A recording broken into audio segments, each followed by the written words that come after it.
بسم اللہ الرحمن الرحیم۔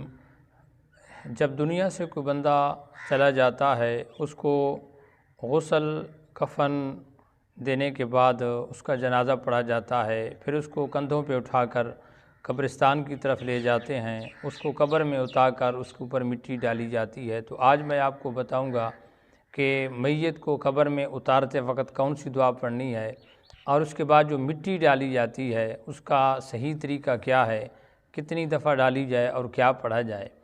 یاد رکھیں کہ جب میت کو قبر کے اندر اتارا جائے تو اس وقت پڑھیں بسم اللہ علی ملت رسول اللہ، کہ اللہ تعالیٰ کے نام کے ساتھ اور رسول نبی کریم صلی اللہ علیہ وسلم کی ملت پر اس کو قبر کے اندر اتارتے ہیں کہ بسم اللہ علی ملت رسول اللہ، اس پہ اس کو قبر کے اندر اتاریں۔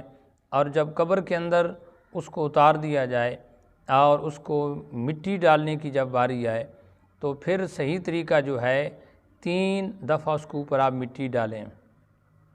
ایک چلو پہلا ڈالیں، پھر دوسرا ڈالیں، پھر تیسرا چلو بک ڈالیں، اور ہر دفعہ سورۃ طٰہٰ کی آیت نمبر 55 کے 3 حصے کر کے اس کو پڑھنا ہے۔ پہلی جب آپ مٹی ڈالیں گے اس کے اوپر، وہ مٹی کا بک یعنی جس کو ہم لب کہتے ہیں، تو آپ نے پڑھنا ہے کہ منہا خلقناکم۔ جب دوسری لپ مٹی کی آپ ڈالیں گے تو اس وقت پڑھیں گے کہ وفیہا نعیدکم، اور تیسری لپ جب ڈالی جائے گی قبر کے اوپر یعنی اس میت کی اوپر جب تیسری لپ ڈالیں گے تو پڑھیں گے ومنہا نخرجکم تارۃ اخری۔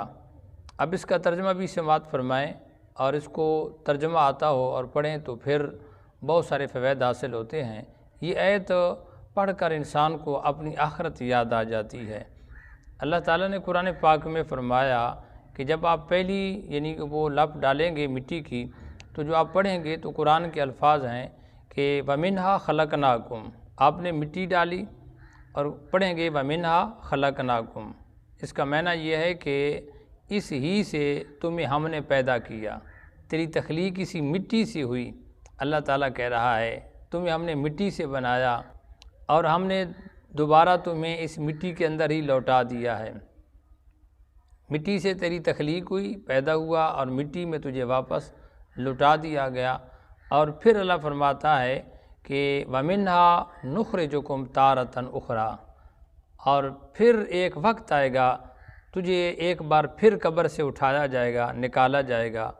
تو یہ 3 لپیں آپ نے ڈالنی ہیں، اور اس آیت کے اوپر غور کریں، اس کے معنی پہ غور کریں، تو ایک رواج سمجھ کر مٹی نہ ڈالیں بلکہ ان آیات کو یاد کر لیں کہ اور اس کے معنی کو سمجھیں۔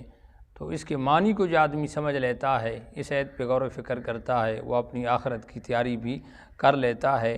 تو منہا خلقناکم وفیہا نعیدکم ومنہا نخرجکم تارۃ اخری۔ دعا ہے کہ اللہ کریم ہمیں اپنی آخرت کی تیاری کرنے کی توفیق نصیب فرمائے۔